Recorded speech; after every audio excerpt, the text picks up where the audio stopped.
আপনারা দেখছেন TVN24 news network. সবশেষ আপডেটে স্বাগত জানাচ্ছি আমি সাইফুদ্দিন ফয়সাল। বাংলাদেশ ও চায়নার সম্পর্ককে নতুন যুগে প্রবেশ করানোর ঘোষণা দিয়েছেন চায়নার প্রেসিডেন্ট শি জিনপিং।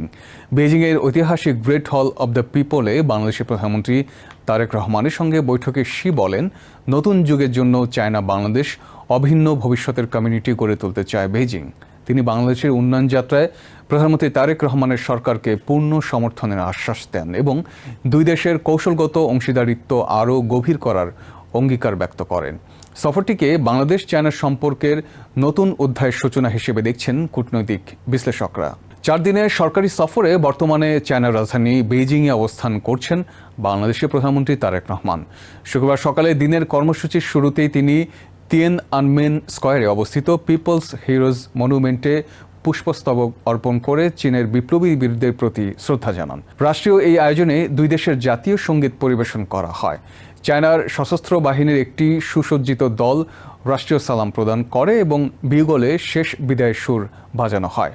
পুষ্পস্তবক অর্পণের পর প্রধানমন্ত্রী কিছুক্ষণ নীরবতা পালন করেন। এরপর তিনি গ্রেট হল অব দ্য পিপলে পৌঁছে প্রথমে চায়নার জাতীয় কংগ্রেসের স্থায়ী কমিটির চেয়ারম্যান ঝাও লিজিংয়ের সঙ্গে সৌজন্য সাক্ষাৎ করেন।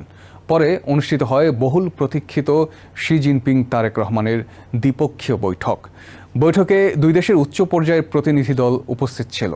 বৈঠকে প্রেসিডেন্ট শি জিনপিং বলেন, বাংলাদেশ চায়নার নির্ভরযোগ্য বন্ধু ও গুরুত্বপূর্ণ উন্নয়ন অংশীদার। তিনি জানান, প্রধানমন্ত্রী তারেক রহমানের নেতৃত্বে বাংলাদেশের উন্নয়ন প্রচেষ্টাকে সমর্থন দিতে প্রস্তুত বেইজিং। একই সঙ্গে দুই দেশের সম্পর্ককে আরও উচ্চ পর্যায়ে নিয়ে যেতে China Bangladesh community with a shared future for the new এরা গড়ে তোলার ঘোষণা দেন। তার মতে এই উদ্যোগ শুধু অর্থনৈতিক সহযোগিতাই নয়, বরং আঞ্চলিক শান্তি, উন্নয়ন এবং দীর্ঘমেয়াদী কৌশলগত অংশীদারিত্বকে আরও শক্তিশালী করবে। জবাবে প্রধানমন্ত্রী তারেক রহমান বাংলাদেশের অবকাঠামো উন্নয়ন, শিল্পায়ন, প্রযুক্তি স্থানান্তর, কৃষি আধুনিকীকরণ, নবায়নযোগ্য জ্বালানি, ডিজিটাল অর্থনীতি এবং উৎপাদনশীল শিল্পে চায়নার বিনিয়োগ আরও বাড়ানোর আহ্বান জানান। তিনি বলেন, বাংলাদেশ দক্ষিণ এশিয়ায় বিনিয়োগের অন্যতম সম্ভাবনাময় গন্তব্যে পরিণত হয়েছে এবং চীনা উদ্যোক্তাদের জন্য এখানে ব্যাপক সুযোগ রয়েছে। বৈঠকে দ্বিপক্ষীয় বাণিজ্য সম্প্রসারণ, বাংলাদেশের রপ্তানি বৃদ্ধি, যোগাযোগ অবকাঠামো, স্মার্ট শিল্পাঞ্চল, জলবায়ু পরিবর্তনের প্রভাব মোকাবিলা এবং প্রযুক্তিগত সহযোগিতা নিয়েও বিস্তারিত আলোচনা হয়। পাশাপাশি আন্তর্জাতিক ও আঞ্চলিক বিভিন্ন ইস্যুতে দুই নেতা মতবিনিময় করেন। এর আগে বৃহস্পতিবার চায়নার প্রধানমন্ত্রী লি কিয়াংয়ের সঙ্গে অনুষ্ঠিত আনুষ্ঠানিক বৈঠকের পর বাংলাদেশ ও চায়নার মধ্যে 13টি সমঝোতা স্মারক স্বাক্ষরিত হয়। এসব সমঝোতা স্মারকে স্বাস্থ্য, শিক্ষা, মানব সম্পদ উন্নয়ন, কারিগরি ও ভোকেশনাল শিক্ষা, সবুজ উন্নয়ন, বিনিয়োগ, গণমাধ্যম সহযোগিতা, তথ্য বিনিময় এবং বাংলাদেশের জাতীয় ফল কাঁঠাল চায়নায় রপ্তানির মতো বিষয় অন্তর্ভুক্ত রয়েছে। পাশাপাশি দুই দেশের ভবিষ্যৎ সহযোগিতার জন্য একটি যৌথ কর্মপরিকল্পনা নিয়েও আলোচনা হয়।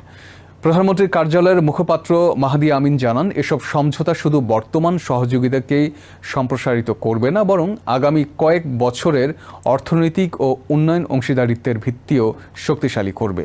সফরের অন্যতম গুরুত্বপূর্ণ দিক ছিল পানি সম্পদ সহযোগিতা।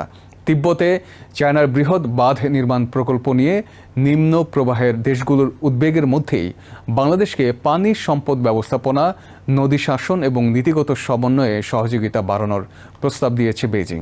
এর আগে চায়নার পানি সম্পদ মন্ত্রী লি গোয়িংয়ের সঙ্গে বৈঠকে তিস্তা মহাপরিকল্পনা, নদী ব্যবস্থাপনা, বন্যা নিয়ন্ত্রণ, নদী খনন, নদী ভাঙন প্রতিরোধ, সেচ ব্যবস্থা এবং নৌ নেভিগেশন উন্নয়ন নিয়ে বিস্তারিত আলোচনা করেন প্রধানমন্ত্রী তারেক রহমান। কূটনৈতিক পর্যবেক্ষকদের মতে এই আলোচনা ভবিষ্যতে দুই দেশের পানি সম্পদ সহযোগিতায় নতুন গতি আনতে পারে। সফরকালে ইনভেস্ট বাংলাদেশ শীর্ষক বিনিয়োগ সম্মেলনে বক্তব্য দিয়ে প্রধানমন্ত্রী চীনা উদ্যোক্তাদের বাংলাদেশে আরও বেশি বিনিয়োগের আহ্বান জানান। তিনি বিশেষভাবে উৎপাদনশীল শিল্প, বিশেষ অর্থনৈতিক অঞ্চল, নবায়নযোগ্য জ্বালানি, তথ্য প্রযুক্তি, রেল, সড়ক, বন্দর এবং লজিস্টিক খাতে বিনিয়োগের সুযোগ তুলে ধরেন। এছাড়া China international development cooperation agency, China railway construction corporation, China road and bridge corporation সহ বিভিন্ন বৃহৎ শিল্প প্রতিষ্ঠানের শীর্ষ কর্মকর্তারা প্রধানমন্ত্রীর সঙ্গে বৈঠক করেন। এসব বৈঠকে বাংলাদেশে নতুন বিনিয়োগ, প্রযুক্তি স্থানান্তর এবং দীর্ঘমেয়াদী শিল্প সহযোগিতার সম্ভাবনা নিয়ে আলোচনা হয়। একই সফরে বিএনপি এবং চায়নার কমিউনিস্ট পার্টির মধ্যে একটি সমঝোতা স্মারক স্বাক্ষরিত হয়। চীনের কমিউনিস্ট পার্টির আন্তর্জাতিক বিভাগের মন্ত্রী লিউ হাইসিংয়ের সঙ্গে বৈঠকে রাজনৈতিক পর্যায়ের যোগাযোগ এবং পারস্পরিক অভিজ্ঞতা বিনিময় জোরদারের বিষয়ে আলোচনা হয়। এটি প্রধানমন্ত্রী তারেক রহমানের দায়িত্ব গ্রহণের পর প্রথম সরকারি বিদেশ সফরের দ্বিতীয় পর্ব। মালয়েশিয়া সফর এবং ওয়ার্ল্ড ইকোনমিক ফোরামের সামার দাভোস সম্মেলনে অংশ নেওয়ার পর বেজিং সফরে ধারাবাহিক উচ্চ পর্যায়ের বৈঠক, প্রেসিডেন্ট শি জিনপিংয়ের সমর্থনের ঘোষণা, 13টি সমঝোতা স্মারক, পানি সম্পদ সহযোগিতা এবং নতুন বিনিয়োগের প্রতিশ্রুতি সব মিলিয়ে বাংলাদেশ চায়না সম্পর্ককে নতুন কৌশলগত উচ্চতায় নিয়ে যাওয়ার ভিত্তি তৈরি হয়েছে বলে মনে করছেন বিশ্লেষকরা। নিউ ইয়র্ক থেকে সম্প্রচারিত TVN 24 টেলিভিশন বিশ্বজুড়ে বাঙালির কণ্ঠস্বর।